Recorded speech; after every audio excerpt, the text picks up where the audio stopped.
2024-এর লোকসভা ভোটের সময় মনে পড়ছে সেই এক্সিট পোল স্ক্যামের কথা, যে হঠাৎ করে অমিত শাহ একদিন বললেন যে বিজেপি এবারে প্রচুর সিট নিয়ে ক্ষমতায় আসতে চলেছে, সবাই ইনভেস্ট করো। এবং হুড়মুড়িয়ে মানুষ ইনভেস্ট করলো। এক্সিট পোলে দেখানো হলো 350 সিট পাচ্ছে এবারে বিজেপি। সবাই হুড়মুড়িয়ে টাকা ইনভেস্ট করলো। তারপর ভোটের দিন ধস, পুরো স্টক মার্কেট ধসে গেল। 12 লক্ষ কোটি টাকা সাধারণ মানুষ হারালো। এটাকে বলা হয় ইতিহাসের সবচেয়ে বড় exit poll stock market scam. Exit পোলকে ব্যবহার করে স্টক মার্কেটকে ক্র্যাশ করিয়ে ইনকাম 12 লক্ষ কোটি টাকা কামালো মাত্র কয়েকদিনের মধ্যে। সংখ্যাটা ভাবুন, 12 লক্ষ কোটি। মানে মোটামুটি বিজেপি 2024-এর লোকসভায় যা খরচ করেছে পুরোটাই তুলে নিল। এক্সিট পোলকে ব্যবহার করে স্ক্যাম, এটাও হচ্ছে তাদের মুকুটের একটা পালক, যেটা মোদি অমিত শাহ শুরু করেছে।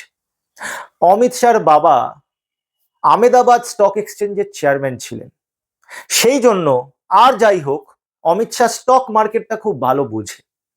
এবং এই কিছু তার পেটোয়া কোম্পানি, তাদের বন্ধু বান্ধবরাই চালায় এমন কোম্পানি, তাদের দিয়ে কিছু এক্সিট পোল করে প্রতি ভোটে তারা মার্কেট ম্যানিপুলেশন করে কিছু টাকা ইনকাম করতে চায়। এবার 2026-এর বিধানসভা ভোট পশ্চিমবঙ্গের, আবার সেই এক্সিট পোল 6:30টার মধ্যে এক্সিট পোল বলে দিল কে কটা আসন পেতে চলেছে, যেখানে ভোট 9টা 9:30টার সময় শেষ হয়েছে। কালকে 9টা 9:30 অব্দি মেশিন বন্ধ হয়নি, 9টা ডিসিআরসি তে মেশিন পৌঁছায়নি, চ্যানেলরা জানিয়ে দিয়েছে কে কতগুলো সিট পেয়েছে। মজার ব্যাপার, এই যে এক্সিট পোল করে যে চ্যানেলগুলো, এদের একটারও অফিস পশ্চিমবঙ্গে নয়, কর্মচারীরা একজনও বাঙালি নয়, পশ্চিমবঙ্গের মানুষই নয়, কিন্তু তারা নয়ডায় বসে, গুড়গাঁওয়ে বসে, দিল্লিতে বসে, মুম্বাইয়ে বসে, আহমেদাবাদে বসে স্পষ্ট ভাষায় বলে দিচ্ছে কে কোথায় কি জিতবে 6:30টার সময়, যখন ভোট শেষ হচ্ছে 9টার সময়। এইটা হলো আবার সেই 2024 সালের মতো আবার একটা এক্সিট পোল স্ক্যাম। এই নতুন স্ক্যামটাকে বিজেপি তৈরি করেছে। এই সব স্ক্যামে প্ররোচনায় পা দেবেন না, এইসব এক্সিট পোল করে টাকা ইনকাম করাতে পা দেবেন না।